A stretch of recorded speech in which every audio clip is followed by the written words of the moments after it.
Kelly Ripa of Live tells in an NSFW story on the show that she mistakenly came out naked to meet key new individuals in her life. Kelly and Mark Consuelos discussed housework and scrubbing dishes, which led to Mark describing his routines from his Vancouver home. "My kitchen was spotless when I lived in Vancouver," Mark said. "You had a housekeeper," Kelly exclaimed, then corrected herself. "You must have had 3 housekeepers." Mark's only answer was to laugh. "I ran into them. I got to know the housekeepers." "Would you like to know how I found out about the housekeepers?" Kelly inquired as she stood up, straightened her outfit, and turned to face the crowd. "I exited the bedroom naked." "That's correct, I stated it." "Naked," exclaimed the host. Mark grinned as she continued. "And that's when I met the housekeepers, one of which was a guy. So I think he learned his lesson, which was to announce himself before he entered," she said with a laugh. Kelly's confession. Just recently, Kelly made an unexpected revelation during her show's taping. As the host of Live with Kelly and Mark, she let her audience know that she was participating in the episode against her will. On this pre-recorded episode, Kelly and Mark greeted the crowd as they walked onto the stage from behind the curtains. While acknowledging the audience, Kelly spotted some young faces seated in the back rows.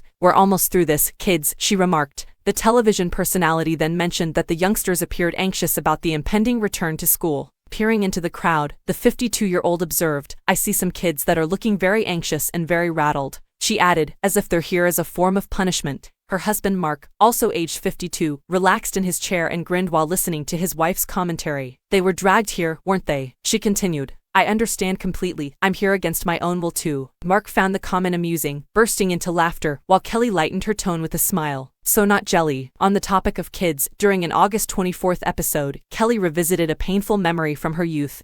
Thanks to Mark. When the subject shifted to what children typically eat for school lunch, Kelly confessed that it stirred up emotions. As Mark talked about common school lunch items, Kelly acknowledged feeling triggered by the discussion. Noting her strong reaction, Mark asked, "Did school lunches leave a bad taste in your mouth?" "You're aware of my childhood horror stories," she said. She continued, "My mom would assemble our lunches the night before, but nothing compares to the nightmare of eating one of her signature dishes, cream cheese and grape jelly on white bread." But her issue wasn't just with the ingredients. The talk show host lamented that the sandwich would become soggy after sitting all night. Moreover, her lunch bag was stored next to a partially cut, partially wrapped raw onion in the refrigerator. When it was lunchtime, she was faced with a cream cheese and jelly infused with the aroma of onion, squishy sandwich. To wrap up the conversation, she said, "Honestly, discussions about school lunches are always a trigger for me. They're traumatizing." She also wondered why her mother didn't just make a peanut butter and jelly sandwich instead. Pause for thought. Turning the focus to her own offspring, Kelly uploaded a picture of herself and her 22-year-old daughter, Lola, on Instagram. The duo commemorated National Dog Day with a photo featuring their family pooch, Lena. In the picture, Kelly is seen in a patterned blue top and sunglasses, while Lola is wearing a green top, holding Lena. The photo appeared to be from a recent vacation, as demonstrated by their sun-kissed skin and the wooden shelter they stood beneath. Kelly captioned this adorable photo, savoring National Dog Day with Lola and Lena during these dog days of summer.